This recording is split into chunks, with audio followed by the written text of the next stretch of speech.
Good afternoon, my name is Catherine and I am going to submit the RESTFit accreditation practical video for the practical component of the fit testing. I've got Matthew Owen with me. He's going to be my test subject, and we are looking at condensation nuclear counting, which is a quantitative fit test using the Porter count and also the FitPro Ultra program as well.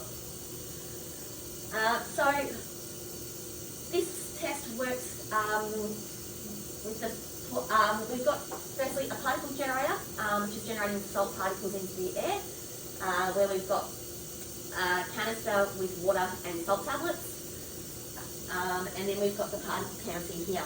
The particle counter will be comparing the particle concentration within a mask when it's fitted to Matthew's face, and comparing that to the particle concentration in the ambient air. It works by drawing those particles through an alcohol vaporizer chamber, and then the alcohol condenses onto the particles, which are then passed through a laser which sizes and counts those particles.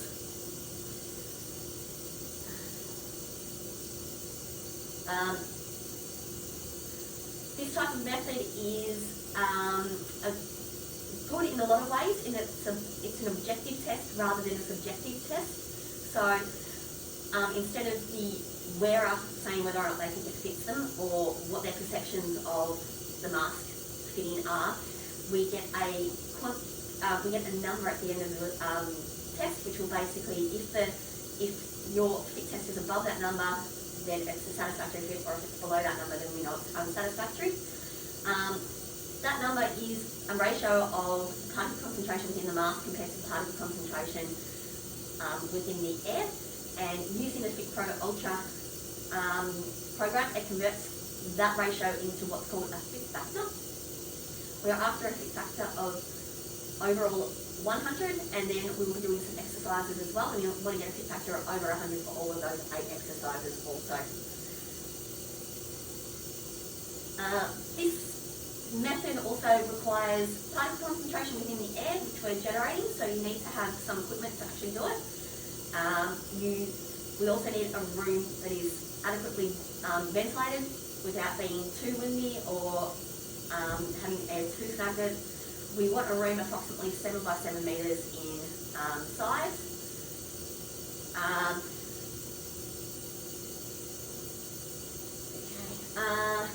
This test method also can measure all tight-fitting respirators, so it's got that versatility as well. We wouldn't be testing any loose-fitting respirators at all. And we're looking at particulate respirators, so we're not looking at anything, any respirators that are used to filter gas, etc.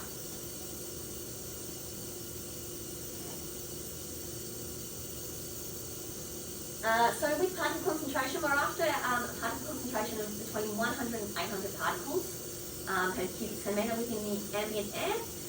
Anything below that would mean that we're probably not going to be able to get, even if we get a couple of, maybe 10 particles within the fitted mask, you're not going to achieve that fit factor of over 100.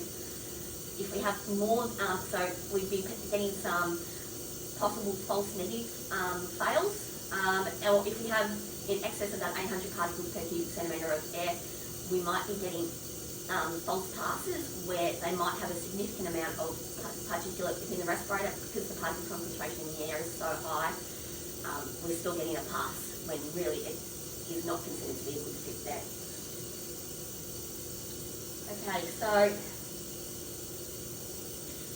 we've got the equipment to set up. I'm just going to get into the FitPro Ultra program, which you've already got loaded onto the computer.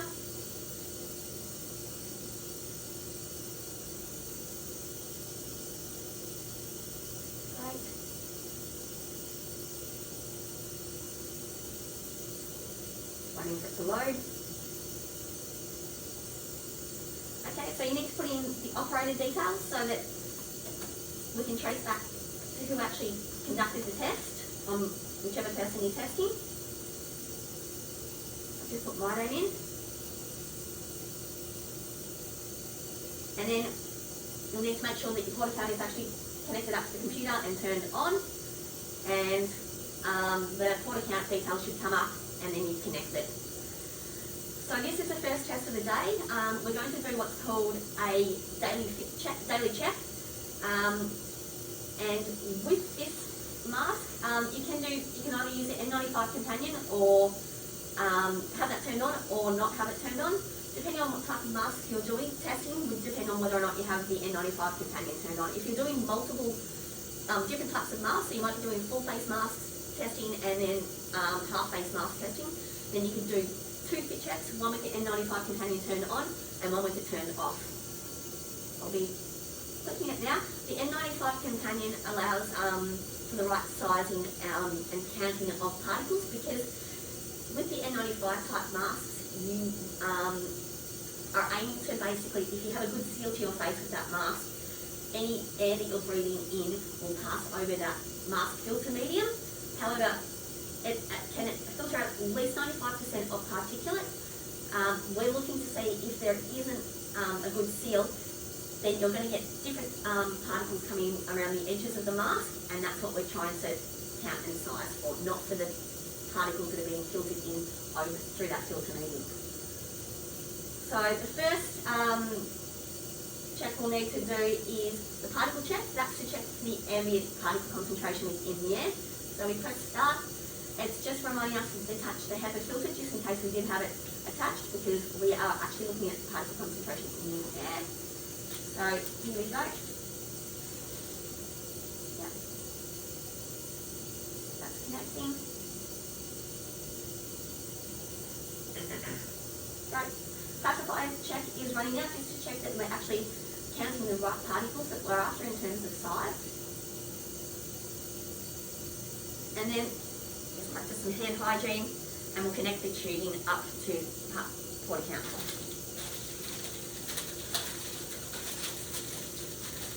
So we've got 2 ports in the PortaCount, a silver one and a blue one. The silver port we connect the clear tubing to, clear section of the tubing to, and that's going to measure the particle concentration within the mask once it's fitted to the subject's face. And then we've got the blue tube, which we're connecting to the blue port, and that's going to measure the ambient particle concentration within the air. So now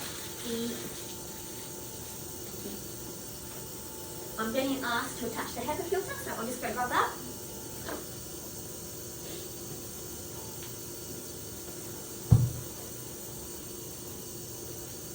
And we connect that to the clear tube.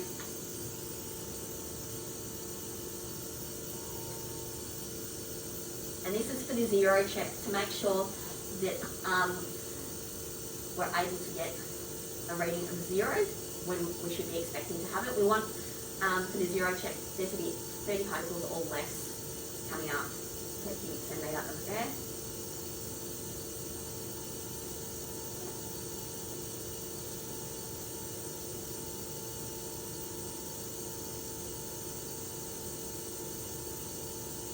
Okay, great.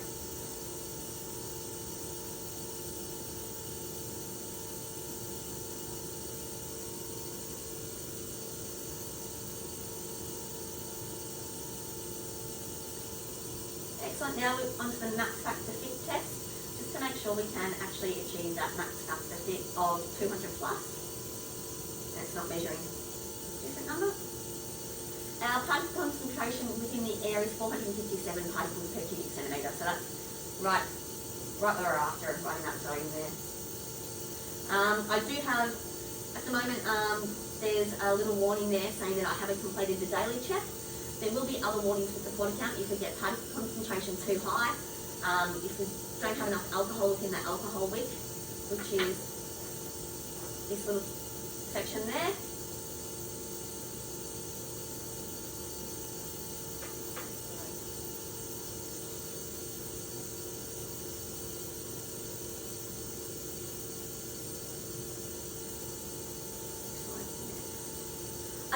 and we've got a max fit factor of 200 plus. So now the program is prompting me to go to the next step. So I'll go on to that. And before we continue, I will just demonstrate how to actually put a port into 3 types of masks. So we've got a full face reusable respirator, a half face reusable respirator, and then a disposable N95 type mask as well. The first one, which is the half face respirator, we've got here, the full face.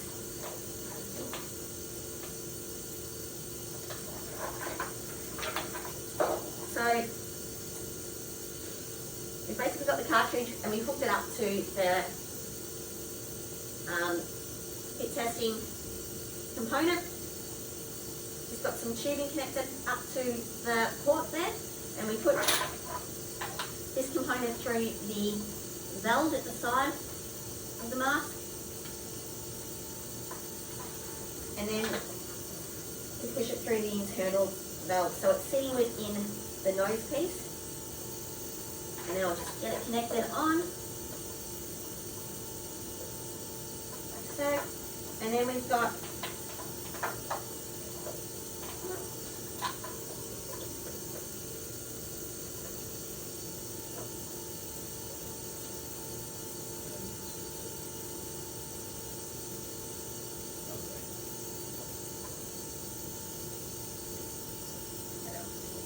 okay, and then we've just got a little sucker that we're connecting the tube to within the breathing zone. We want it in an area where you're going to have good airflow, where it's not going to impede on anyone's face, so not going to push onto their nose or mouth or anything like that. So I've got it just below the top section of the nose piece there, and it's connected via that suction cup. I just need to bring it this way so that the camera can see it. Sorry.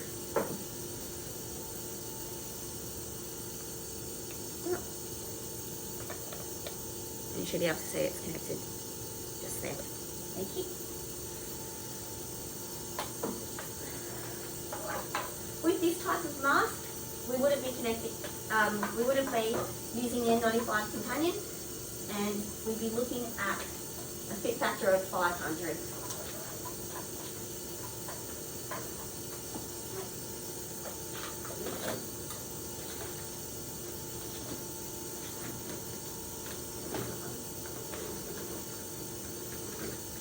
Okay, now I've got a Sunstrom respirator. Just be aware as well, with the components for the fit testing for these types of masks, you need to have the right component for the mask that you're actually testing. You couldn't, for example, use a Sunstrom component with a 3M type mask.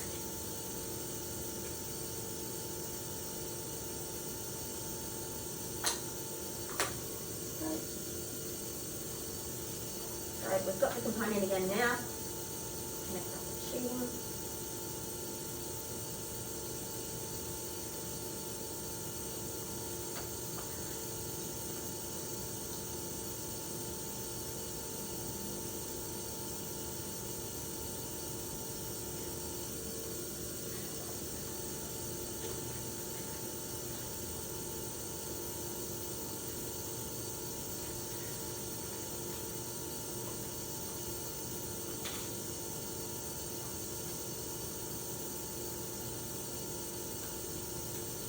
Okay, so this component, the silicon section, just connects on the valve, similar to the full face mask that we've done.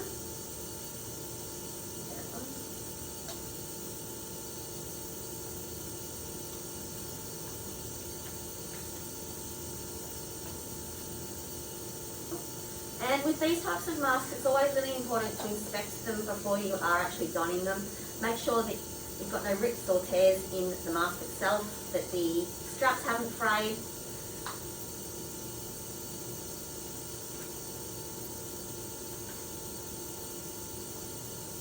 Okay.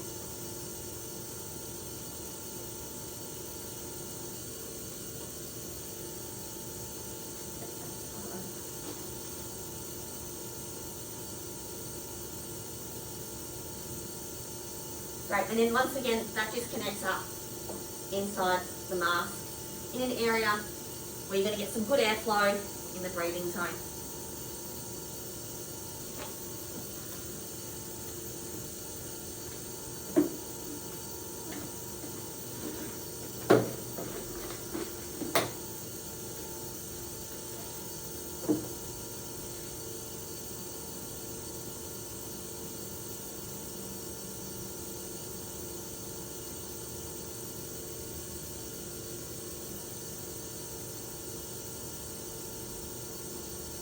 Okay, so today we're going to fit test Matthew with an N95 type disposable respirator, the 3M 1860. So I'm going to put a port into that, which is done using this device provided by TSI. So the port, you want the port to sit generally around the centre of the mask, in an area where it's not going to attach to the wearer, because there will be some suction involved. I generally, with this mask, you put it just below the central line, the port, and the port should be sitting flat on the inside and should be pushed in, secure and not sitting loose at all. With this mask, before you put it on, you want to examine it to make sure that you've got no defects, it's not damp, there's no tears, there's no problems with the manufacturing process, the straps are sitting securely in place, you've got the nose piece, the metal section there, make sure that's actually attached firmly to the mask. And then it's a matter of connecting it to the tubing.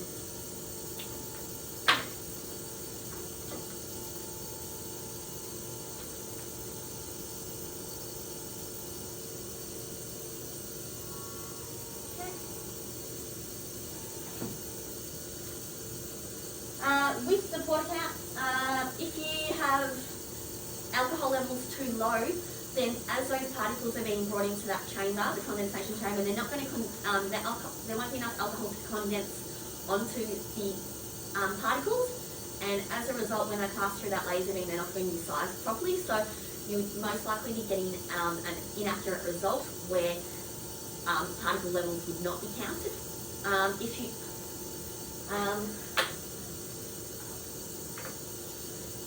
Also with the zero check, if you do start to get high levels of particles being detected, you would want to examine the tubing to see if there's any holes or faults. Examine the HEPA filter, maybe change that out and try a different HEPA filter.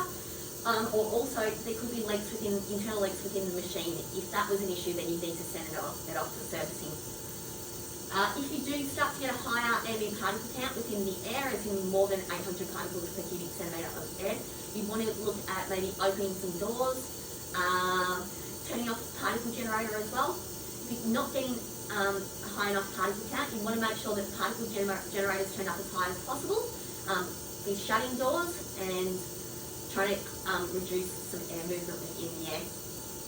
Okay, so I'm going to put Matthew into enter him into this database. This is a database that should be maintained and retained so that if someone does need access to the mask that picked them, you've got that information that you're able to provide to them. So I'll get your name first. Matthew, double T. Yep. Surname's Owen, O-W-E-N. Yep. Do you know your OU number? 007 155 727. I think you might already be in the database. I'll have a look.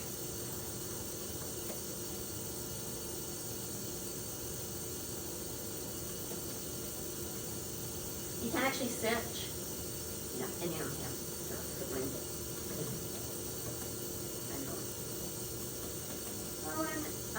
Yep. 007 Yep. 155 727. 727. And what company are you working for? Ebra and Associates. Yep.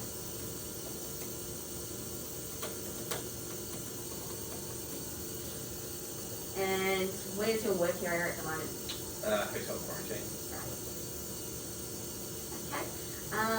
Do you wear any types of PPE or any other equipment that might affect the fit of the mask. The only equipment that I will be wearing is my spectacles, Yep. and my glasses. So I'll put a note in the notes section to say that he wears glasses. And we would expect Matthew to be wearing those glasses during the respirator fit test, because we do want to try and replicate what he would be doing when he is wearing the N95 type mask. If we didn't test the glasses and he goes to wear them without being tested, and it turns out that the glasses actually do affect the fit of the mask, then that would be a big issue. And the other thing is we need to actually see if the glasses he's able to wear them with that mask, because the glasses might not fit properly as well. So it's always good to check for PPE or any other items that might affect the fit. Do you have any health issues, Matthew? No. No problems with breathing? No problems with breathing. Yep. When did you last shave? I shaved this morning. Right. Ideally, you want to shave hopefully within 8 hours of wearing an N95 type mask. That way you can, and you want to have it be as clean shaven as possible with no stubble whatsoever. So I do have a mustache. Will that be a problem? You can wear some facial hair as long as it fits within the confines of the mask and it doesn't impinge on the seal of the mask. That mustache looks fine. You shouldn't have any issues there. You have no nose piercings, anything like that? No. Have you had any rhinoplasty or had a broken nose or anything like that? No. No, great. Also, with fit testing of masks, you would be looking at getting retesting done on a yearly basis, or you should consider getting it done sooner if you put on a large amount of weight or lose a large amount of weight. If you have any work on your face that would affect the fit of the mask, like dental work or rhinoplasty, or if you do suffer some sort of injury that would deform your face, then you should be retested as well.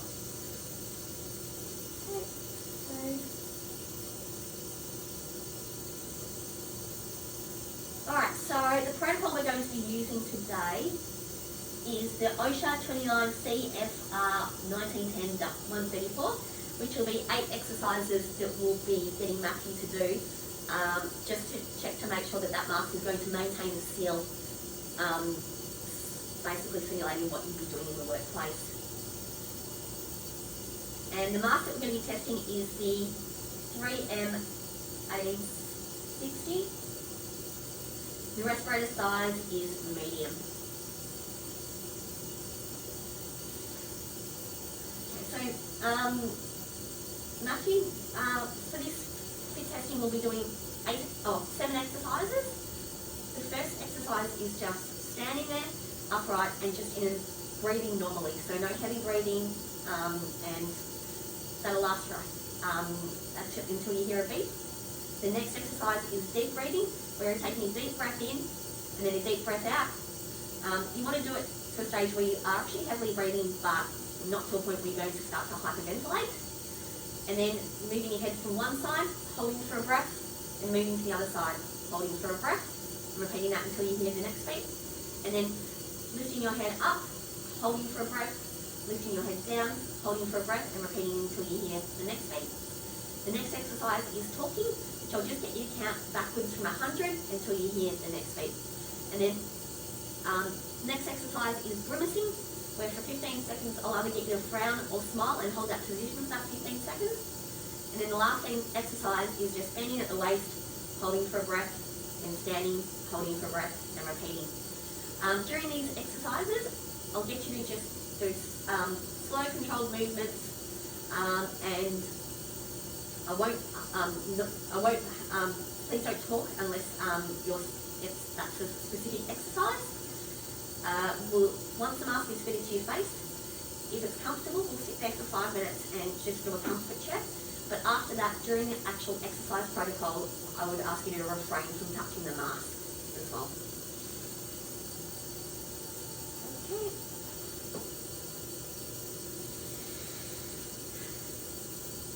Yep.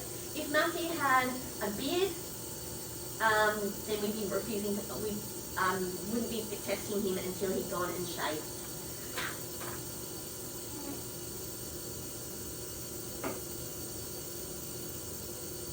So with these exercises, we will be looking at fitting the mask to your face, and then we'll be comparing the ratio of particles within the air to the ratio of particles within your mask.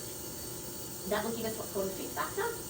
For this fit test to be considered to be the mask to be a good fit for your face, we're after a fit factor of over 100 overall, and then over 100 for all of the exercises. You can actually get what's called a poor pass, where one or more of the exercises fail, as in they get a fit factor of less than 100. And if that's the case, we wouldn't be recommending that Matthew wears that mask. Particularly if he was doing, his job might be cleaning floors or picking up items from the ground, and if the bending over exercise is the one that fails, well then that's probably going to mean that that mask is going to not seal to his face for a large proportion of his job. So we would not be passing it under that situation.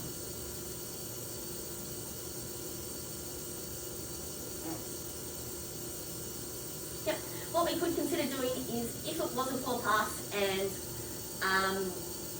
Matthew was able to re-don his respirator and get a better fit, we could retest. You'd only want to retest, test the same mask twice at the most. Alright, Matthew, I'll get you to take off your surgical mask. Practice some hand hygiene. So with the 3M1860, it's a relatively rigid mask, so there's not much in terms of preparation that you need to do. For example, with the folded mask, you might need to open out the nose piece, or with stopper type masks, you might need to ensure that there's no fold in it. But I'll get you to take the mask, Matthew, and inspect it for me to make sure that there's no bends, rips, tears. Yep. Yep, and it's all manufactured satisfactorily. Yep, I'll get you to take your glasses off with the donning process. Okay. And yeah, if you can cup the mask in your hand. With this type of mask, there's no reason for you to be having to touch the inside of the mask during the normal donning process. With the mounting of the port into the mask, we do have to touch it for that, but that's the exception. With the two straps, I'll get you to bring both straps over the top of the mask so they're resting on the tube, just because the tube gets in the way. And can I get you to put the top strap on first and then the bottom strap? So with the top strap, we want that over your head, resting above your ears on the crown of your head. With the bottom strap, one strap at a time please, Matthew. With the bottom strap, we want that over your head, under your ears, resting on your neck. Great, I'll get you to have a look. We've got a mirror here. Check to make sure that the straps are sitting flat against your face and your head. Excellent.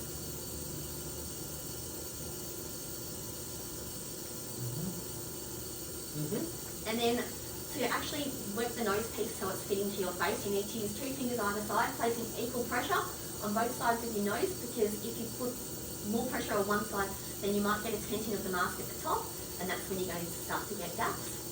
With giving directions for donning the mask, you want to give directions that are easy to understand, but aren't really, wouldn't be something that you'd be saying, coaching them. So once they fitted the mask, you wouldn't be pointing out, oh look, you've got a gap here, or you don't want to do what's considered to be a forced fit, and you want the person who you're fitting the mask to be able to replicate that in the field.